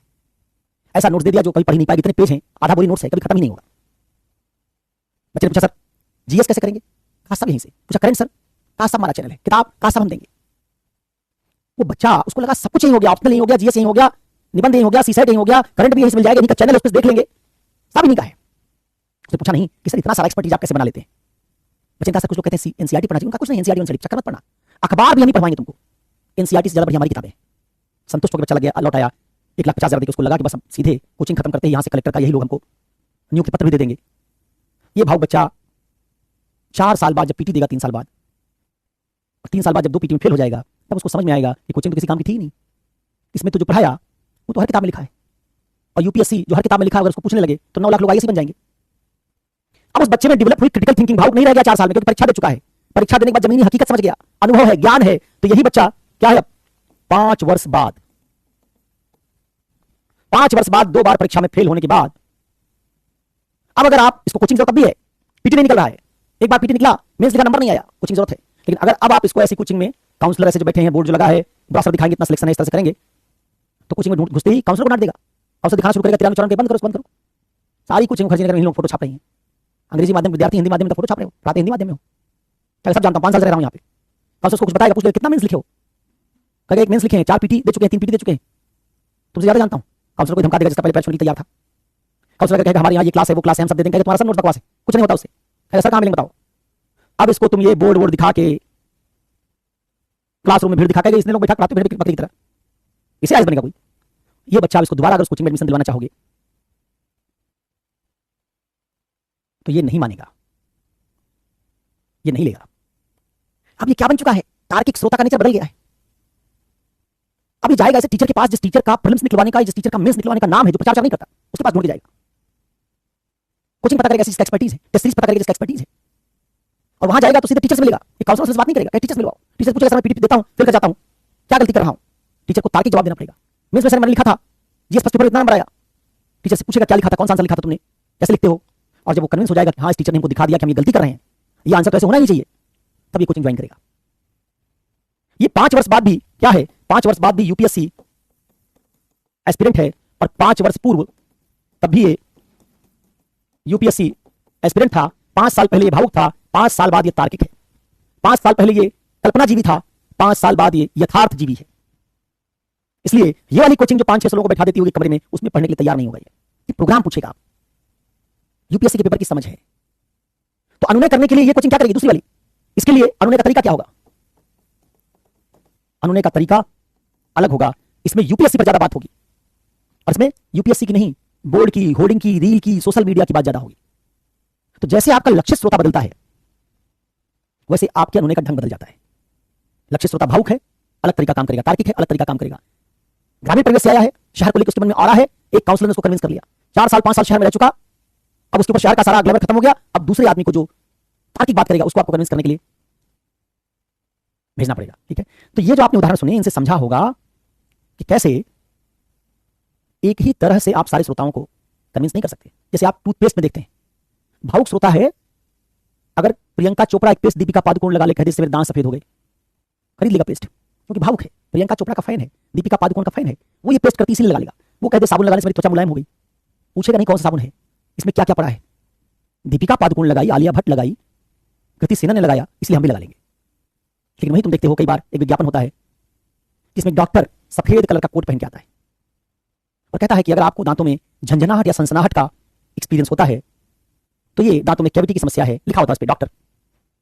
और ऐसे झंझनाहट सनसनाहट को रोकने के लिए हमने एक खास फार्मूला इजाद किया है, इस पेस्ट में ये मिनरल्स, ये चीजें पड़ी हैं, इनके प्रयोग से आपके दांतों की कैविटी रुक जाएगी, कैल्शियम आ जाएगा, ये हो जाएगा, वो हो जाएगा, और इससे आपके दांत की समस्या दूर हो जाएगी। अभी किसको? उस श्रोता को टारगेट करा जो श्रोता तार्किक है, जो जानना चाहता है क्यों दांत में हमारे झंझनाहट सनसनाहट हो रही है, और अगर हो रही तो उसका कारण क्या है। डॉक्टर आया एक्सपर्ट है, एक्सपर्ट आदमी ने तार्किक तरीके से बता रखा है, ये वाला पेस्ट करो, हमने इस पेस्ट को इसीलिए बनाया है जिससे ये समस्या दूर हो जाए। तो आप जब विज्ञापन देखेंगे तो विज्ञापनों में कुछ लोग तर्क देते हुए नजर आएंगे, रीजन बताते हैं कि आपके चेहरों पर झुर्रियां मुहासे क्यों पड़ रहे हैं, हमारा ये वाला प्रोडक्ट ये अंदर से ये करता है इसलिए ठीक कर देगा। दूसरे वाले में कोई रीजन नहीं है। अक्षय कुमार ने, सलमान खान ने ठंडा पिया, तूफान आ गया, 4 छत लांग गए, इतना ही काफी, हम भी ठंडा पी लेंगे, हम सब पीते, तूफान आ गया हम भी पिएंगे। तो एक में हम सलमान खान, अक्षय कुमार का हम सब पी रहे हैं, और एक में प्रोडक्ट के बारे में ज्यादा बात हो रही है।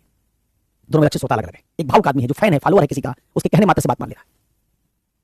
ठीक है, तो लक्ष्य श्रोता कौन है, उसका लाभ क्या है, किस बात में, हानि किस बात में है, उसका मिजाज कैसा है, भावुक है या तार्किक है, ग्रामीण है या शहरी है, किस वर्ग से आता है, इन सब बातों से हम तय करते हैं कि अनुनय कैसे करें। तो पहला कंपोनेंट था लक्ष्य श्रोता, उसके बारे में मैंने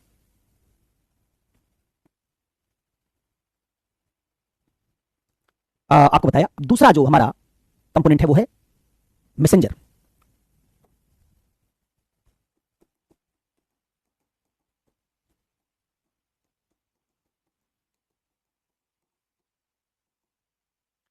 कैरेक्टरिस्टिक्स ऑफ मैसेंजर, पहले वाले में हमने देखा लक्ष्य श्रोता की विशेषताएं, characteristics of target audience,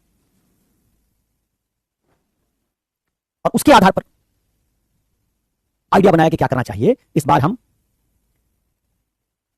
messenger पर जा रहे हैं।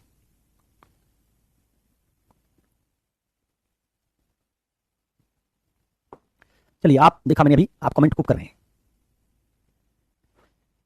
इसका मतलब आपको मजा आ गया है।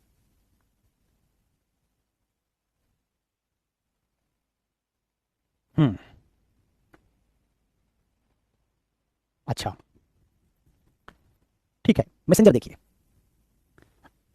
4 तरह के मैसेंजर हो सकते हैं जो अलग अलग विशेषताएं रखते हैं, जिनका हम किसी आदमी को परसुएड करने में इस्तेमाल कर सकते हैं।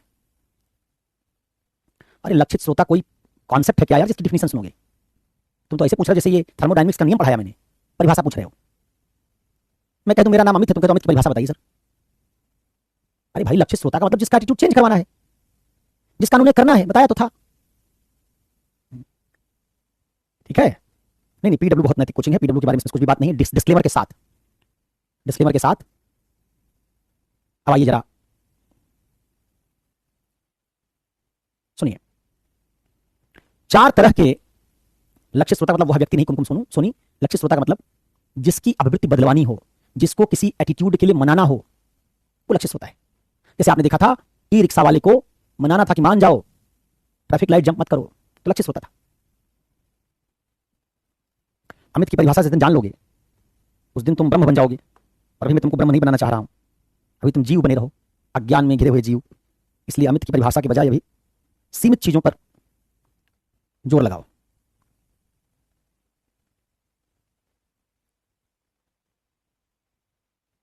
मच्छर बहुत काट रही है, फौजिया मच्छर भी स्त्री है क्या? उसने पता कर लिया होगा, तुम्हारे साथ बहनापा दिखा रहा होगा, वो बहनापा दिखा रही होगी मच्छरी। क्या पता है कैसा है।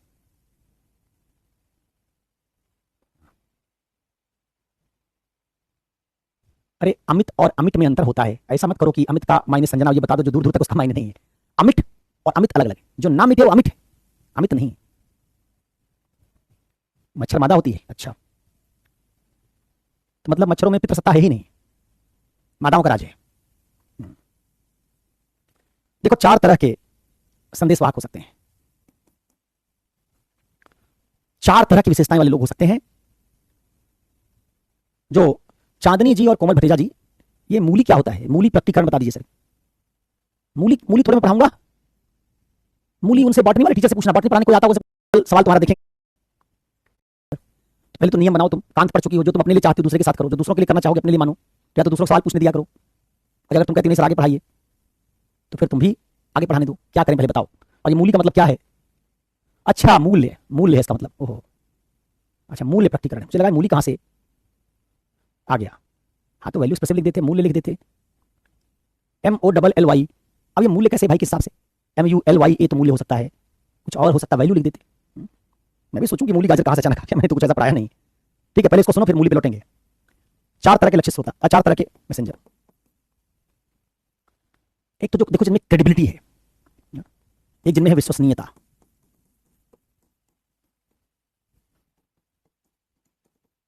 क्रेडिबिलिटी, जब किसी को हमको परसुएड करना होता है तो हम किसी ऐसे आदमी को ढूंढते हैं जिसकी क्रेडिबिलिटी हो। दिखाएंगे, बताएं कैसे। दूसरा है विश्वसनीयता के बाद अधिकारिता, अथॉरिटी।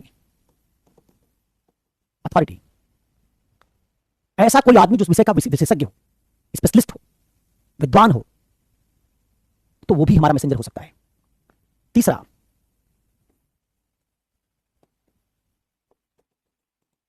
लोकप्रियता, पॉपुलैरिटी। ऐसा आदमी जो लोकप्रिय है। और चौथा क्लास सिमिलरिटी, वर्ग समानता।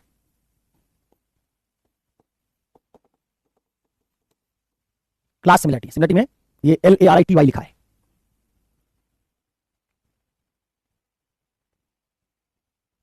ठीक है,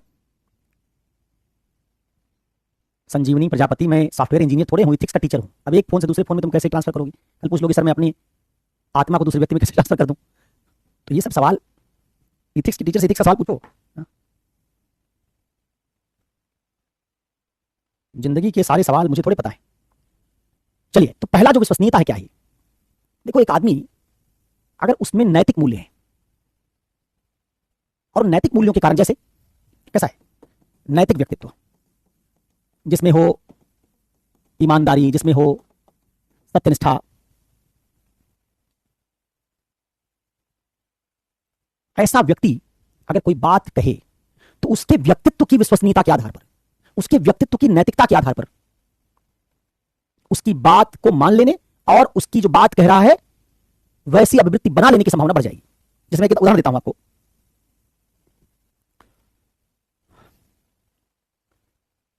आपने एक विज्ञापन देखा होगा जिसमें 2 लड़कियां स्कूटी स्टार्ट कर रही हैं, स्कूटी उनकी स्टार्ट नहीं हो रही है, और दोनों बात कर रही हैं। उसमें से एक लड़की कह रही है कि इससे शादी करें, उससे करें, क्या करें? तभी राहुल द्रविड़ वहां आ जाता है। राहुल द्रविड़ कहता है कि तुम लोग जितनी बात अपने बॉयफ्रेंड, पति के बारे में, शादी के बारे में कर रही हो, क्या तुमने कभी इंजन ऑयल के बारे में ऐसे डिस्कस किया है? तो लड़कियां कहती मिस्टर डिपेंडेबल राहुल द्रविड़, तुम्हें बता दो। और द्रविड़ एक तेल की बोतल निकालता है, ल्यूब की, कहता है ये वाला ल्यूब डालो। अब द्रविड़ कोई ल्यूब इंजीनियर तो है नहीं, एक्सपर्ट थोड़े है तेल बनाने का, लेकिन तेल तो बेच रहा है, कह रहा गाड़ी में वाला तेल डालो, ये ल्यूब डालो, इससे तुम्हारी गाड़ी बढ़िया हो जाएगी। तो द्रविड़ को क्यों चुन लिया उस कंपनी ने? क्या सोच के चुना? ये सोच के चुना कि द्रविड़ पर भारतीय लोग भरोसा करते हैं, भरोसेमंद आदमी। क्रिकेट जब खेला तो कोई बेईमानी नहीं किया, चीटिंग नहीं किया, हम्बल है, विनम्र है, धोखेबाज नहीं है। तो द्रविड़ के साथ भारतीयों ने जोड़ ली है विश्वसनीयता, मिस्टर डिपेंडेबल। अब अपनी उस नैतिक इमेज के कारण द्रविड़ जब कह रहा है कि वाला तेल इस्तेमाल कर लो, तो वो तेल कंपनी जिसने द्रविड़ को उस विज्ञापन में लिया है वो मानती है कि द्रविड़ की इस विश्वसनीयता की छवि से वो अपने तेल को लोगों के बीच बेच देंगे। द्रविड़ अगर कहेगा कि ये तेल ठीक है तो लोग उसकी बात मान लेंगे, क्योंकि वो सत्यनिष्ठ है, झूठ नहीं बोलेगा। तो हम कई बार क्या करते हैं, ऐसा संदेशवाहक चुनते हैं जिसके बारे में समाज में यह स्वीकारता है कि व्यक्ति नैतिक है, झूठ नहीं बोलता, धोखा नहीं देता, इसे बात मान लो। तो द्रविड़ तेल बेच रहा है, तेंदुलकर इन्वर्टर बेच रहा है, कोई तीसरा आदमी पंखा बेच रहा है, चौथा आदमी पॉलिसी बेच रहा है। ऐसे बहुत सारे लोगों को, बड़े बड़े भारत के खिलाड़ियों, कुछ और लोग जो अलग अलग फील्ड में रहे, जिनके बारे में भारतीय मानते हैं कि वो नैतिक है, उनको आप पाएंगे बाजार में तमाम कंपनियां अपने प्रोडक्ट्स को प्रमोट करने के लिए इस्तेमाल कर रही होती। कंपनी क्यों चुनती है ऐसे व्यक्ति? क्या मानती? ये ग्राहकों का कानून नहीं कर सकता। आखिर वो जो तेल है द्रविड़ इसको बेचने आया है, इसका मतलब बहुत सारे लोग उसके अलावा कोई दूसरा तेल इस्तेमाल करेंगे अपनी गाड़ियों में। लेकिन द्रविड़ के कहने के कारण बहुत क्या कर लेंगे, अपनी आवृत्ति को बदल लेंगे, अपने दृष्टिकोण को, अपने नजरिए को बदल लेंगे। क्या कर लेंगे? जो तेल द्रविड़ ने दिखाया उसके प्रति सकारात्मक आवृत्ति पैदा कर लेंगे, जो तेल पहले यूज कर रहे होंगे उसके प्रति नकारात्मक आवृत्ति बना लेंगे कि ये वाला कम ठीक है, ये वाला ज्यादा ठीक है। ठीक है। दूसरा, एक दूसरा आदमी होता है जो संदेश वाहक होता है, जिसे हम आवृत्ति बदलवाते हैं, वो होता है विशेषज्ञ, किसी फील्ड का विशेषज्ञ। जैसे आजकल भारत में आयुर्वेद, जड़ी बूटियां, इनका बड़ा प्रचलन हो रहा है और तमाम चीजों में, शक्तिवर्धक दवाओं में, कई बार हमारे पेस्ट में भी, तमाम और उत्पादों में, इनमें भारतीयों में क्रेज बना है नेचुरोपैथी का, जड़ी बूटियों का, आयुर्वेद का। तो बहुत सारे प्रोडक्ट हैं जो इस तरह के, बहुत सारी कंपनियां जिस तरह के प्रोडक्ट बना रही हैं। उस कंपनी को एक विज्ञापन बनाना है, तो कंपनी क्या करेगी? उस विज्ञापन में किसी हीरो हीरोइन को नहीं लेगी। वो कंपनी दिखाएगी एक बाबा है, बैठा है गिरवा भगवा कपड़ा पहन के और एक खरल में कुछ पीस रहा है और उसमें तमाम जड़ी बूटियां गिर रही हैं और एक किताब पुरानी से दिखाई, उसका पेज पलट रहा है, 5000 साल पुराना ज्ञान, उसका इस्तेमाल करके हमने बहुत सारी दुर्लभ जड़ी बूटियों से ये प्रोडक्ट तैयार किया। और कौन तैयार करा उस प्रोडक्ट को? एक दाढ़ी बड़ी बड़ी बाबा जो भगवा कपड़ा पहने बैठा है। उस विज्ञापन को देखने वाले आदमी को क्या संदेश दिया जा रहा है कि बाबा आयुर्वेद का विश्वसनीय विशेषज्ञ आदमी है, ये पुरानी भारतीय आयुर्वेद की सारी किताब पढ़ा हुआ है, किताब में दिखाया गया संस्कृत में कुछ लिखा है और ये अपने इतने पुराने ज्ञान का इस्तेमाल करके चीज बना रहा है, इसलिए खा लो इसको। एक दूसरा बाबा है, वो तो जंगल में खुद ही कूद गया, जंगल में उछल कूद करता हुआ जा रहा है, इस पेड़ से कुछ निकला, उस पेड़ से कुछ निकला और एक पेस्ट में समा गया। हाँ, ये वाला पेस्ट करो, दंत कांति। तो ये जो बाबा लोग आयुर्वेद के नाम पर अपना अपना प्रोडक्ट मार्केट में बेचने की कोशिश कर रहे हैं, ये क्या दिखा रहे हैं? कि हम इस फील्ड के विशेषज्ञ हैं, हमारे पास प्राचीन भारतीय ज्ञान को समझने की क्षमता है, इसलिए हमारी बात मान लो। भारत में ज्यादातर विज्ञापन खिलाड़ी, एक्टर एक्ट्रेस ये सब करते हैं, लेकिन इस तरह के विज्ञापन में एक्टर एक्ट्रेस खिलाड़ी नहीं आएंगे। इस तरह के विज्ञापन बाबा खुद ही चलाया, या फिर जिसने कहा था कोई पेस्ट डॉक्टर बेचे आके, डॉक्टर बेचेगा तो भी क्या है, एक फील्ड का विशेषज्ञ है। तो जब आप किसी इंजीनियर को, किसी डॉक्टर को, धर्म के किसी ज्ञाता को, धर्म का कोई ज्ञाता धर्म के बारे में बताने आ गया, जैसे आजकल ज्योतिष में होता है, कोई एक महिला आई कही कि आपकी शादी नहीं हो रही, आपके ग्रह में ये खराबी है, ये हमारा जो एस्ट्रो ऐप है इसको डाउनलोड कीजिए, देखिए समाधान निकल आएगा। वो इसे दिखाई देगी कपड़े पहन के, जैसे वो कोई नजूमी है, भविष्यवक्ता है। दूसरा एक आदमी पीला कपड़ा पहन के बैठा होगा, इस बार भगवान नहीं पहने, पीला पहन के बैठेगा और दिखाएगा ज्योतिषाचार्य फलाना यहां जगह से डिग्री, और कहेगा कि हम कोई सामान्य कैलकुलेशन नहीं करते, हमारा कैलकुलेशन फला तरह के वैज्ञानिक गणनाओं पर आधारित है, हम आपके बारे में सब बात बता देते हैं, नौकरी कब मिलेगी, छोकरी कब मिलेगी, लड़की शादी कब होगी, सफलता कब मिलेगी, सब बात आप जो जानना चाहते हैं इस ऐप में आइए। और ये जब ऐसा कह रहा होता है तो विश्वसनीयता नहीं, विशेषज्ञता, कि मैं इस फील्ड का क्या हूं, मैं इस फील्ड का विशेषज्ञ हूं और मैं आपके भविष्य को फलाना किताब से बता दूंगा। तो ये जो तरीका है, ऐसा दूसरा जो आदमी वो क्या है, अथॉरिटी। इसमें नैतिक व्यक्तित्व है, इसमें क्या है, इसमें डॉक्टर है, इसमें इंजीनियर है, इसमें कोई बाबा है, कोई ज्योतिषाचार्य है, अथॉरिटी। तीसरा आसान है, जानते हो, लोकप्रियता। इसमें आते खिलाड़ी, हीरो हीरोइन, और ऐसे खिलाड़ी भी जो बहुत नैतिकता का कारण नहीं, जैसे आजकल आईपीएल चल रहा था तो ड्रीम 11 क्या, वो माई 11 क्या है करके एक, उसमें जो खिलाड़ी आते हैं, कई खिलाड़ी तो ऐसे कोई नैतिक इमेज नहीं है, लेकिन वो आजकल रन बना रहे होते हैं, भारतीयों में लोकप्रिय हैं, उनको ले लेते हैं और उनसे उस जो सट्टेबाजी और जुआ खेलने का नया तरीका बनाया है, क्या वो शॉर्टकट में पैसा कमा लो, टीम बनाओ, पैसा पाओ, वो लोकप्रिय लोगों को लेते हैं। तो सलमान खान को, प्रियंका चोपड़ा को, कटरीना कैफ को, सूर्य कुमार यादव को, यशस्वी जायसवाल को, शुभमन गिल को, रिंकू सिंह को लेके कुछ बनाएंगे, तो ये लोग ना तो कोई ऐसे बहुत विश्वसनीय लोग हैं कि इनका कुछ ऐसा नैतिक व्यक्तित्व है, और ना ही ये उस फील्ड के विशेषज्ञ हैं। तो हम क्या करेंगे, लोकप्रियता का सहारा लेते हैं और उनकी लोकप्रियता से आप उनकी बात को मान लेते हैं। तो एक मैसेंजर संदेशवाहक कौन है, जो लोकप्रिय है। और चौथा है वर्ग समानता। वर्ग समानता में हम एक खास प्रॉब्लम से जूझने वाले वर्ग को लेते हैं, जो मेरे वर्ग से हो, और एक क्लास को टारगेट करते हैं। जैसे मान लीजिए मुझे सैनिटरी पैड बेचना हो, तो अब सैनिटरी पैड इस्तेमाल कौन करेगी? स्त्री, मेंस्ट्रुअल साइकिल वाली। तो अगर एक लड़की कहेगी टेलीविजन पे आके कि मैं फला सैनिटरी पैड यूज करती हूं, इससे मैं पूरे दिन फ्री फील करती हूं, ये ज्यादा फ्लूइड एब्जॉर्ब कर सकता है, तो उस लड़की को चूंकि एक लड़की मानेगी कि हमारे क्लास में है, हमारे जैसे प्रॉब्लम्स इसके भी हैं और इसने बताया कि ये सैनिटरी पैड दूसरों से बेहतर है, तो लड़की होने के नाते मैं इसकी बात मान लूंगी। मैं किसान हूं, एक किसान ने कहा कि मैंने और दिखाया कि एकदम बागपत और बुलंदशहर और सहारनपुर का किसान खेत में खड़ा एकदम किसान का कपड़ा पहना दिया है, उसका नाम अमृत दिया, फला राम प्यारे बुलंदशहर के किसान इस गांव के। कहा कि हमने ये वाली खाद डाली और ये वाला फला काम किया, इससे हमारी फसल देखिए लहलहा उठी। अब जो किसान देख रहे होते हैं, क्योंकि उनको लगता है कि मेरे वर्ग का आदमी किसान है, ये बता रहा है, तो उसकी बात मान लो। एक ट्रक ड्राइवर कहेगा कि पहले मैं बहुत परेशान रहता था, लेकिन मैंने ये वाला इंजन ऑयल यूज किया, इससे मेरे ट्रक का माइलेज बढ़ गया। तो ट्रक ड्राइवर सारे सुनेंगे तो उनकी बात मान लेंगे। एक गृहिणी कहेगी कि मैंने अपने बाथरूम में ये वाला क्लीनर इस्तेमाल किया, मेरी फर्श चमक उठी। तो बहुत सारी गृहणियां जो बाथरूम चमकाने के लिए परेशान है, चमक नहीं रहा है, उस गृहिणी की बात सुन के मान लेंगी। तो क्या करते हैं? क्लास सिमिलरिटी, किसान को किसान बता दे, लड़की को लड़की बता दे, ट्रक ड्राइवर को ट्रक ड्राइवर बता दे। उसी क्लास वाला आदमी अगर ये बात बताएगा तो उसकी बात को मान लेंगे। तो चार तरह के मैसेंजर्स को हम यूज करते हैं ज्यादातर। एक जो उसी क्लास का हो, जिस क्लास की प्रॉब्लम को आप सॉल्व करने की कोशिश कर रहे हैं, एक जो लोकप्रिय हो, एक जो ज्ञानी हो, अथॉरिटी हो, और एक जो नैतिक हो।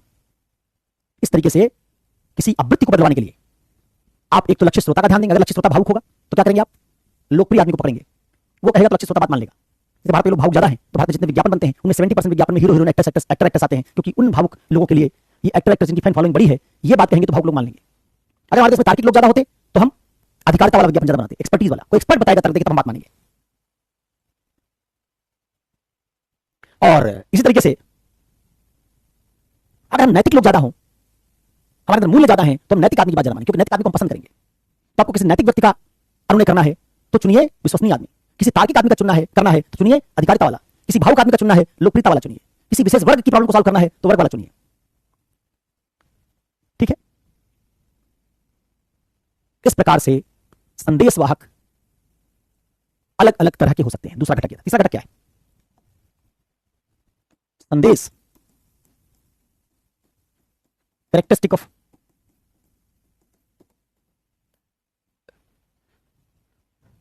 मैसेज।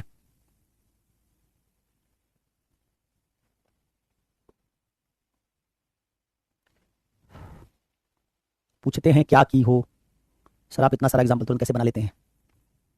इसमें क्या खास बात है भाई? आंख नाक कान खुला रखेंगे तो आप भी बना लेंगे, ये कोई रॉकेट साइंस नहीं है। कोई विषय आपको जब समझ में आता है तो पूरी दुनिया उदाहरण नजर आती है।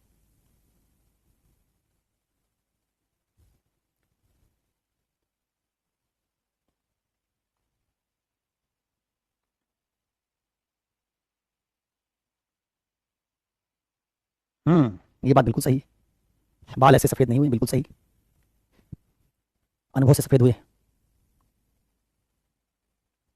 काजल सिंह, सर आप कभी मेरे मैसेज नहीं देखते? देखो देख लिया तुम्हारा मैसेज, बहुत बढ़िया सत्यम। सर हमें लगता है एस्ट्रोलॉजर्स हमारे साथ प्रोबेबिलिटी ट्रिक्स यूज करते हैं। पता नहीं श्वेता, मुझे तो ज़्यादा एस्ट्रोलॉजी का पता नहीं है, क्या करते हैं पता नहीं।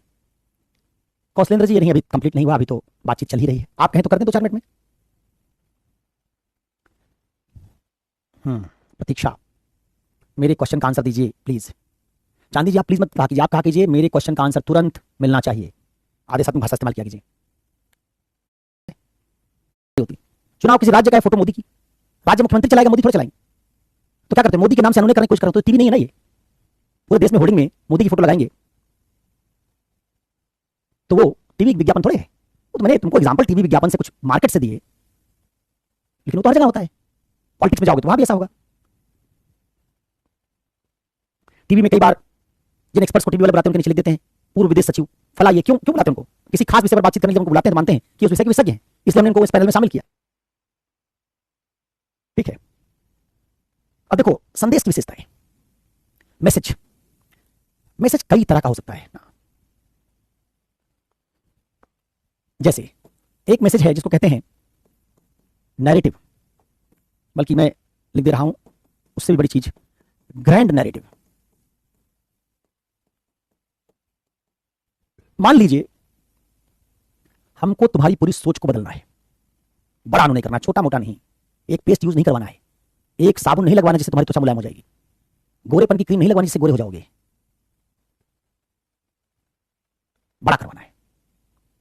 क्या बड़ा करवाना है?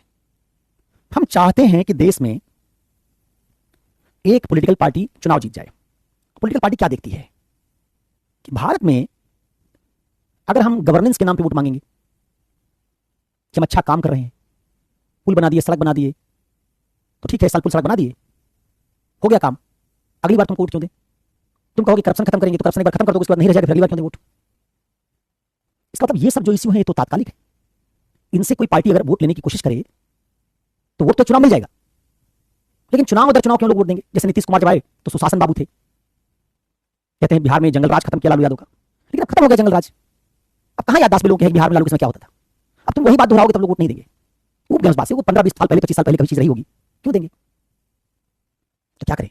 ऐसा कुछ उन्होंने कर लें कि लोग हमारी ही पार्टी को वोट देते रहे। वो मसला केवल कानून व्यवस्था नहीं हो सकती, वो मसला रोड और पुल नहीं हो सकता, वो मसला होगा हिंदुत्व, वो मसला होगा सामाजिक न्याय। अगर मैं भरोसा दिला दूं कि हिंदुत्व खतरे में है, भरोसा दिला दूं कि भारत में हिंदू बहुत दिन से दबे हुए हैं और हम यहां पुल सड़क बनाने नहीं आए, हम हिंदुओं को कल्चरली मजबूत करने के लिए आए, ये तो बड़ा नैरेटिव है। इसमें धर्म आ गया, कल्चर आ गया, जीवन शैली आ गई, उसमें कांवड़ यात्रा आ गया, कुंभ आ गया। अब ये जो हिंदू है तो आप कभी खत्म थोड़े होंगे। पुल बन गया तो पुल बनने की जरूरत खत्म, लेकिन आप हिंदू हैं और हिंदू संस्कृति के सनातन के गर्व का मामला है। अगर एक बार हम इसको उभार दें तो साल दर साल, चुनाव दर चुनाव जनता हिंदुत्व के नाम पे वोट देती रहेगी। दूसरा कोई धड़ा नहीं लड़ पाएगा हिंदुत्व से, क्या करेगा? ऐसा करो, आरक्षण वाला मामला लेके आओ, सामाजिक न्याय, नौकरी, आरक्षण, अधिकार, दूसरा एक नैरेटिव खड़ा करो। एक तरह के संदेश वो होते हैं जो बहुत व्यापक नैरेटिव होते हैं, उसमें कोई एक छोटी मोटी चीज नहीं होती। उसमें होता तुम्हारी जाति पिछड़ी है, तुम्हारा शोषण हुआ है, तुमको ऊपर ला देंगे, तुम्हारी आबादी के अनुपात में हिस्सेदारी कम है, दिलवा देंगे। एक बात नहीं, बहुत सारी बात है। तुम्हारे साथ हिंसा हुई, उसका न्याय दिलवाएंगे। इस देश पे ब्राह्मणवाद हिंदू हावी है, उससे मुक्ति दिलवाएंगे। पिछड़ी जातियां कमजोर रही हैं, उनको अधिकार दिलवाएंगे। इसको ग्रैंड नैरेटिव कहते हैं। तो एक संदेश ऐसे होते हैं ना जिनमें सारी जिंदगी कवर कर ली जाती है। राष्ट्रवाद, हिंदू राष्ट्र, बड़ा नैरेटिव है। तो सबसे इफेक्टिव जो संदेश होते हैं, जैसे इस्लाम, हिंदुज्म, मार्क्सवाद, ये सब ग्रैंड नैरेटिव है। इस्लाम में आपकी जिंदगी जहां से शुरू होगी उससे लेके शासन समाज से लेके मरने के बाद कयामत के दिन तक का पूरा उत्तर है। हिंदुज्म में पैदा होने के बाद से लेके मरने तक, अंतिम संस्कार से लेके स्वर्ग नरक, सारा उत्तर है। तुमको क्या करना चाहिए, कैसी जिंदगी जीनी चाहिए, कब कौन संस्कार करना चाहिए, कंप्लीट उत्तर है। इसलिए हिंदुज्म और इस्लाम एक आम आदमी को ज्यादा कंट्रोल कर पाते हैं, क्योंकि छोटे मोटे एटीट्यूड नहीं है। कब त्योहार मनाओगे, कौन सा त्योहार मनाओगे, कब कौन सा कपड़ा पहनोगे, कब नमाज पढ़ोगे, कब पूजा करोगे, कब व्रत रखोगे, कब उपवास रखोगे, कैसे रहोगे, क्या खाओगे, क्या पहनोगे, सब बात का उत्तर है। मरने के बाद दफनाओगे, जलाओगे, एक एक छोटे छोटे सवाल का उत्तर है। जहां इतने व्यापक तरीके से कोई संदेश बनाया जाता है, जो संदेश आपके पूरे आइडिया को कंट्रोल करने की कोशिश करता है, उसको कहते हैं ग्रैंड नैरेटिव। ठीक है? तो जो ग्रैंड नैरेटिव है, जैसे भारत में राजनीति में मंडल कमंडल, दो बड़े ग्रैंड नैरेटिव हैं। धर्म में हिंदुज्म इस्लाम सब ग्रैंड नैरेटिव है। मार्क्सवाद कहेगा कैसी दुनिया बनेगी जिसमें सब बराबर हो जाएंगे, वर्ग विहीन समाज हो जाएगा, जाति धर्म विवाह परिवार सब टूट जाएगा। ग्रैंड नैरेटिव है। तो एक संदेश ऐसा होता है जो बहुत विशाल होता है। उस विशाल संदेश में एक बार हम आपको ले लेते हैं तो आपके सारे जवाब वहां मिलने शुरू हो जाते हैं। इसमें हिंदुज्म के लिए बताया, वैसे इस्लाम में तालिबान में जो बच्चा दीक्षित हो गया, वहां भी इस्लाम में जो बच्चा दीक्षित हो गया, उसके सारे सवाल का जवाब इस्लाम से मिल रहा है। इस्लाम कंप्लीट एटीट्यूड हो गया उसका। हिंदुओं के लिए, कुछ हिंदुओं के लिए जो हिंदू आइडेंटिटी को जीवन शैली मानते हैं, उसके कंप्लीट एटीट्यूड हो गया। तो ये धर्म जो है ना, ये ग्रैंड नैरेटिव की तरह है। ठीक है? तो एक संदेश तो ये होता है। इसमें मैंने बताया आपको, धर्म,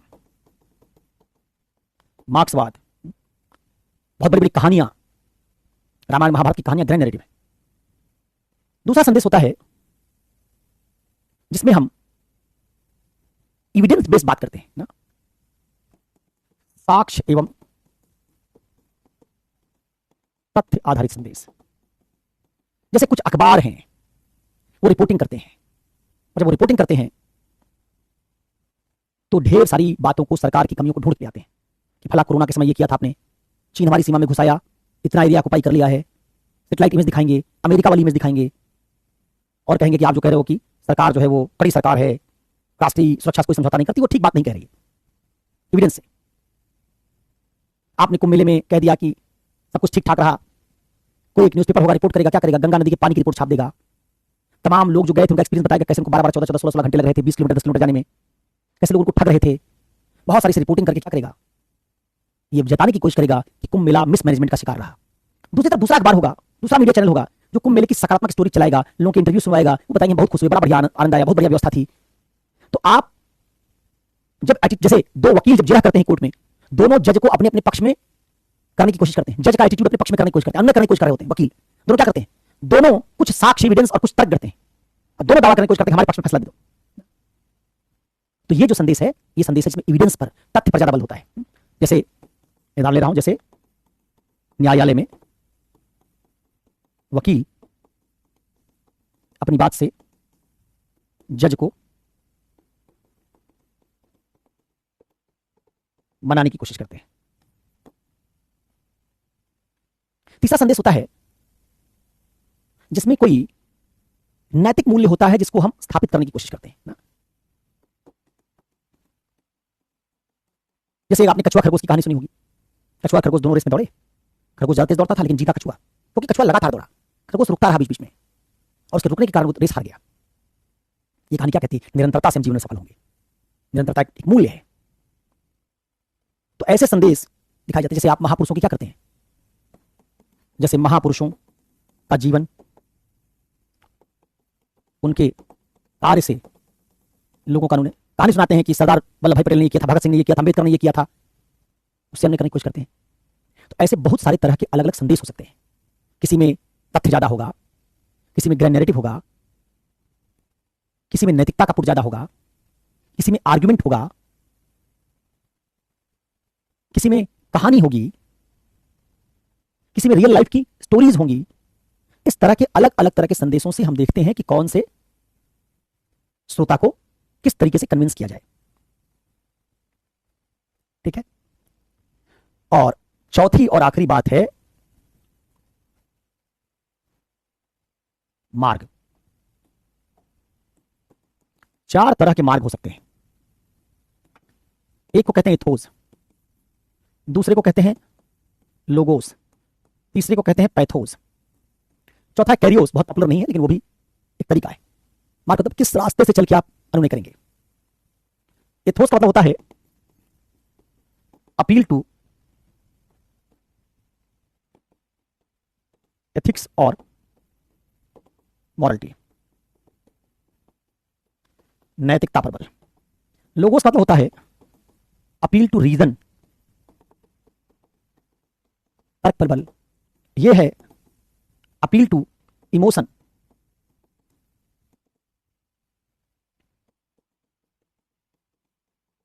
भावना पर बल। जैसे आप कहते हैं ना, मनुष्य एक नैतिक प्राणी है, मनुष्य एक भावनात्मक प्राणी है, मनुष्य एक बौद्धिक प्राणी है, तो उसी से हम रास्ते तय करते हैं। और या तो नैतिकता पर बल देके कोई मार्ग चुन के आप काम करने की कोशिश करते हैं, या फिर तर्क से आपको मनाने की कोशिश करते हैं, या भावना से आपको मनाने की कोशिश करते हैं।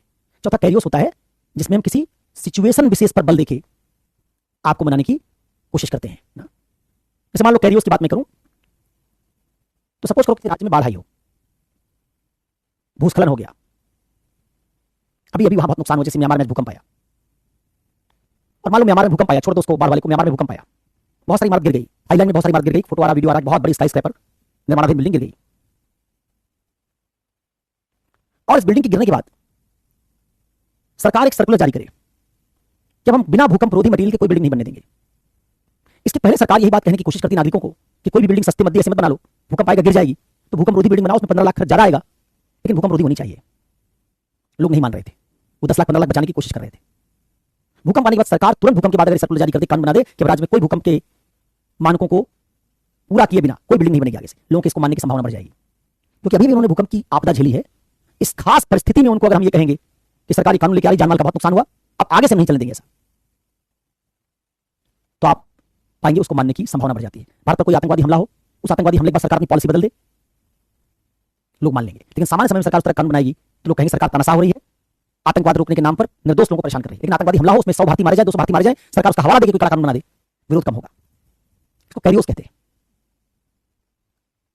जो सिनेमा आप देखते हैं, जिन सिनेमा में ढेर सारी ऐसी चीजों को दिखाया जाता है जहां एक आदर्श पत्नी है, एक आदर्श मां है, एक आदर्श पुलिस इंस्पेक्टर है जो पूरी जिंदगी मूल्य के लिए लड़ता है और अंत उस लड़ाई में जीतता है, बहुत सारी तकलीफ के बावजूद हीरो जीत जाता है। वो सिनेमा बेसिकली एथोस है। वो एक नैतिक मूल्य पर बल देके आपको मनाना चाहता है कि आपको नैतिकता की तरफ जाना चाहिए। अपील टू इमोशन आप समझ गए, सॉरी अपील टू एथिक्स आप समझ गए, अपील टू सिचुएशन आप समझ गए, कैरियर समझ गए। एथोस वाली बात आपको समझा दी। जैसे एथोस में क्या है, राम रावण की जो कहानी है एथोस है, कौरव पांडवों की जो लड़ाई है एथोस है। वो पूरी महाभारत की कहानी सुना के हम दिखाना चाहते हैं कि अंत में जीत अच्छाई की होगी। जैसे ये वाली जो बात है ना, जैसे मैंने कह दिया रामायण महाभारत की कहानी, ये एक तरीके से भारतीयों को परसुएड करने का तरीका है कि अंततः रावण जैसे बड़े राक्षस का भी साम्राज्य खत्म हो गया। इसलिए अनैतिक आदमी का अंत पतन हो जाता है। इसलिए आपको अनैतिक नहीं बनना चाहिए। जब हम ये तरीका अपनाते हैं तो हम क्या कर रहे हैं, अपील टू एथिक्स कर रहे हैं। भूकंप आने के बाद हमने भूकंप के लिए कोई पॉलिसी बनाई, उसको अपील टू सिचुएशन कह रहे हैं। सरकार किसी तार्किकता का हवाला देते हुए कोई बात कह के नागरिकों को परसुएड करने की कोशिश करे, इसके पीछे तर्क हो, आर्गुमेंट हो, एविडेंस हो, तो हम कहेंगे अपील टू रीजन है। जैसे जीएस मिल अगर कहता है कि स्त्रियों को पुरुषों के बराबर माना जाना चाहिए और उसके तर्क करता है, तो हम कहेंगे अपील टू रीजन है कि हम आपको तार्किक प्राणी मानते हैं, तर्क देंगे तो इस तर्क को सुन के आप परसुएड हो जाएंगे। ठीक है, तो ये चार रास्ते हैं जिनसे किसी को परसुएड किया जा सकता है, या तो नैतिकता पर बल देके, या तर्क पर बल देके, या भावना पर बल देके, या किसी परिस्थिति पर बल देके। आज यही हम लोग रुकेंगे, तब तक आप लड़ते रहिए। कल जब मिलेंगे, आपकी लड़ाई जब खत्म हो जाएगी, तो उससे आगे की चर्चा करने के लिए कल मिलेंगे, तो हम लोग इसकी एक आध थ्योरी देख लेंगे कि साइकोलॉजी में परसुएशन करने की थ्योरीज क्या है, और फिर अवृत्ति के कुछ प्रकार सुन के चांदनी जी के सवाल का उत्तर देते हुए कि कैसे मूल्य प्रकटीकरण का क्या मतलब है, फिर हम ये टॉपिक खत्म करेंगे। कल मिलते हैं इससे आगे की बातचीत के लिए। आज यहीं तक, शुक्रिया।